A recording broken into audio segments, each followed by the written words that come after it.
Hi, Amanda. How are you doing? I'm good. I'm just chilling. Every time you change it up just a little bit, so like the first thing you say, I'm good, I'm like, okay, she's not going to say I'm just chilling. And then you roll out the just chilling. So I'm impressed. At least the air conditioning's working, right? Nope, I had to turn it off. Well, good. Then you're not just chilling. We'll see how Yeah, that's I'm just sweating, I guess. we're not good. That's not good either. Let's not use that one either. So today we're bringing back a guest, first two-time guest. She kind of offended me the last time, but that's okay. That was her answer to the reverent question of the day. So I'm going to try to change it up to her and switch it on her today. But Rachel Florence-Spaetzel is coming back from orientation because we've moved now out of our flight school phase and now more into the SOAR phase of orientation. And I think it would be good. I think students will want to see the difference between the two and kind of get a feel for what to expect when we finally can go back onto campus. So I'm jealous because I wish I didn't have to go on campus for the orientation. Those games are they're a little too much for me. yeah. Well, you and icebreakers, I don't think are the key. But you know what? I think for students especially, it's really important to kind of do some of those things because people like you are a little more intimidating. And with the whole just chilling, they don't want to talk to you. Oh, hi, Rachel. How are you doing? Hi. We were just talking about orientation, and Amanda is reminiscing about the games and the kind of the icebreakers that were happening. So we're gonna have to What did talk they make about. you play? Oh, they made us play I think there's this leapfrog game or something, and mm, I don't like touching other people I don't know and all that stuff. So Good news, they can't play that this year. I'm jealous. So Rachel, I got a question. We're gonna start off. What is this next phase of SOAR? What does it look like? What are we? What should a prospective or a student coming to that expect? The question of the year. Okay, so obviously, first and foremost, any student who's listening, thank you for your patience. It has been a process and you have been through it. And I so appreciate not just the students, but all the staff members that have been involved. And it's going to be this. No, it's going to be this. Wait, just hold on. We're going to do online and then we'll do in person. We'll talk about in person later. So all of the patience with all of this uncertainty is so appreciated.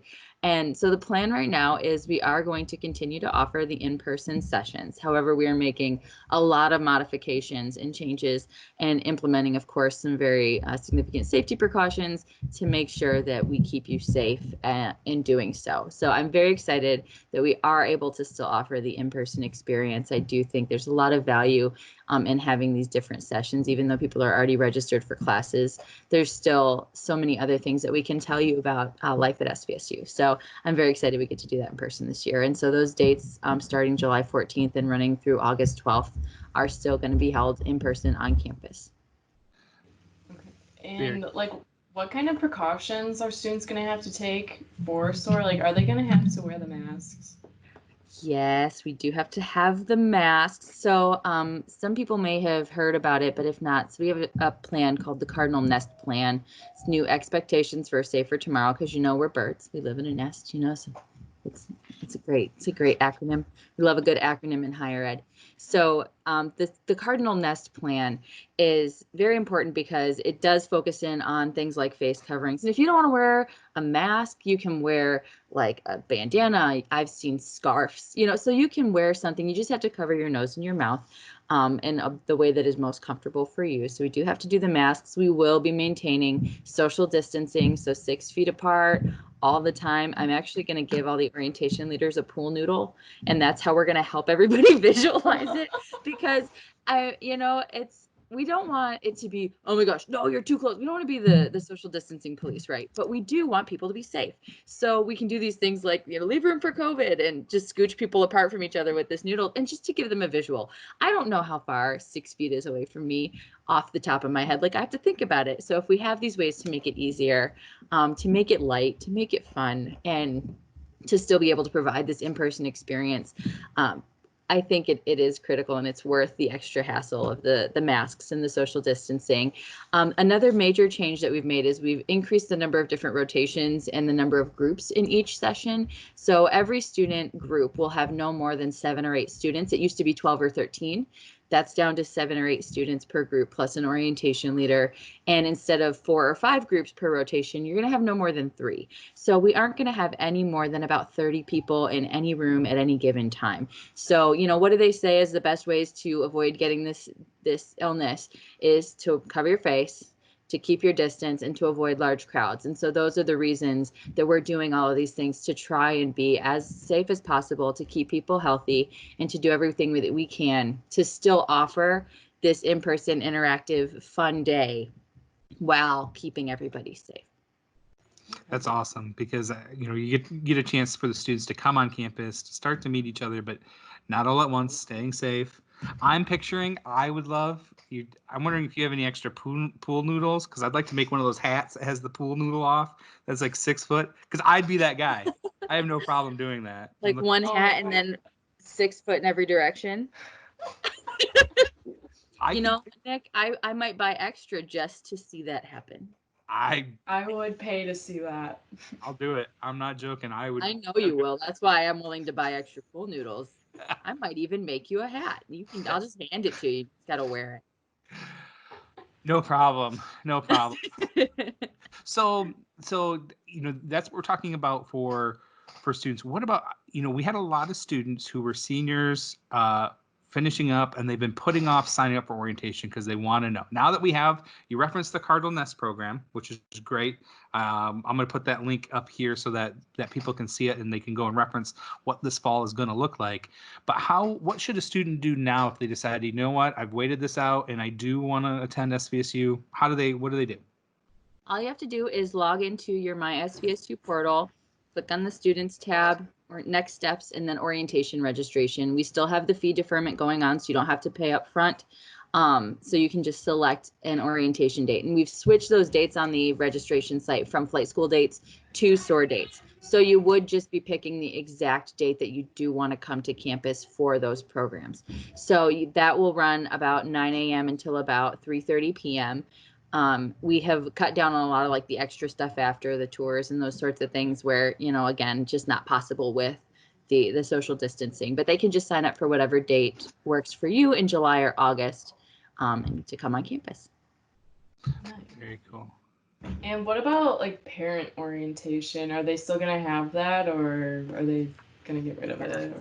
Unfortunately, I have the very sad task of letting people know that we aren't going to be able to facilitate the in-person parent orientation this year. So in the past, we've done this great conference. You know, there's a couple hundred parents in a room, and then they break off into these breakout sessions.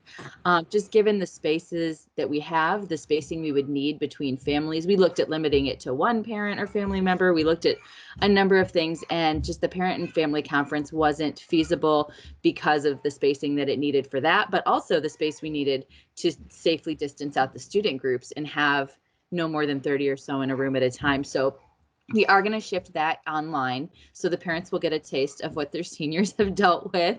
And guess what? Yours is online now. What they've dealt with in their school. So we are looking to host a couple virtual events, and we'll notify when those happen, either Facebook Live or a Zoom chat or something like that, to do some question and answers. And we will be posting all of the presentation materials that would have otherwise been shared in person. We're asking those presenters to provide videos, PowerPoint presentations, any handouts, any material that they would have had given out in person at orientation. We're going to put that on a dedicated website. And so we are asking the parents to help us limit that number of people who are going to be on campus and stay home and utilize the online resources as opposed to coming in person on campus, so that we can offer the student the in-person experience. That's cool, because I really liked that like letter that I randomly got from my dad in the mail, and it was just like, wow, I've never heard you say that kind of stuff before. That's nice. Yeah, I'm definitely still looking for, you know, I don't know if I'm going to mail something home. Still looking for a way to include the parents in those sorts of things. And because the parents and families are such a critical part of a student's transition experience to college. So it breaks my heart to have to cancel this, because we do want to all be on the same team. We do want to have all of this information available to parents. And I hate that I won't get to be there in person with them, but I hope they will still take advantage of those resources because, this transition to college thing is a team effort between the students, their families, and all of the staff and faculty members on campus. Yeah. Very cool. Well, if you need a volunteer to be the speaker at all the parents, Amanda would love to be on any. Good one. Yeah, you're welcome. I thought I would do it. Okay, Rachel, it's time.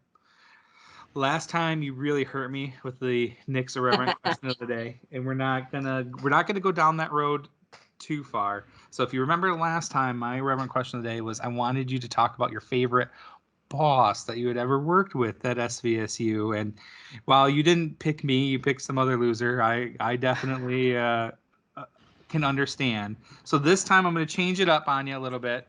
Time for Nick's irreverent question of the day. Still bad graphics. It's okay. I want you to talk about who was your most interesting coworker that you've ever worked. Don't give us a name, but maybe give us an interesting coworker and situation, and then we can see if I can pick who it is. Yes. Oh, man. There's a lot of them in admissions. I'm just putting that out there. Yeah. Admissions is all coming to mind right now. Not a lot from advising. Like they're I wouldn't call them interesting. Like they're just nice. Like they're just people. Like that's not right. Like they're interesting too, but not like somebody else so interesting, right? Like who's your most interesting coworker? It sounds like. Oh man. Like a former boss who helped you out when you first started out and just kind of made everything nice and easy and was a great mentor and all that kind. I mean, that person would be pretty. You know what Nick told me on my first day? Oh, what? His motivational speech to me when I started at admissions. He says, "All right, Rachel, I'm going to tell you something really important." And I'm like brand new out of college. I'm like ready. I'm like, "Tell me." He's like, "Don't screw it up." And I'm like, and that advice has followed you everywhere, and you've done a great job of not screwing it up. Mostly Sundays. I think. Okay, so that takes the cake. You can stop right there. It's okay. We'll let Nick win this one. I'll give you that as my most interesting coworker because I don't want to get anybody in trouble. Knew I could pull it out. Well, Rachel, thank you for your time. I appreciate it. I know that today is the last flight school, so I'm sure you've got coworkers in the background who are ready to play and want to talk to all the students there because I know that that's been pretty popular. So that's awesome.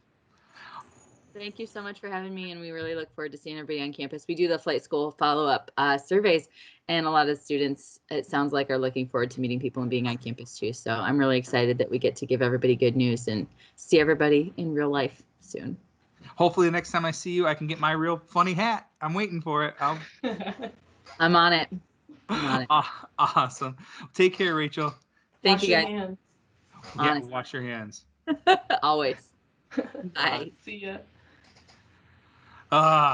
See, I finally got her. Finally got her to admit something. I've been trying to get it in me the whole time. So it sucks that we're gonna have to wear masks and stuff, though. Yeah, but that's just me being a Debbie Downer. Yeah, I mean, it is. But look at the alternative, right? Like it's better than a bunch of people getting sick. It's better than a bunch of people getting sick, and also it's worth being able to meet new people and for you see your friends on campus, right?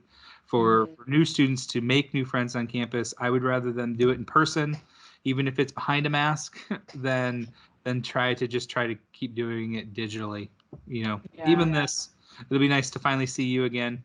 We'll have funny masks on if we ever do this from campus, so it'll be worth it. So yeah, I'm excited to be back. Me too. I can't wait. Well, all right. I gotta go. I have a coworker who's crying upstairs. I don't know if you can hear that, so I'm guessing he made it home. You better go take care of that. Take care of that. All right, Amanda. Take care of yourself.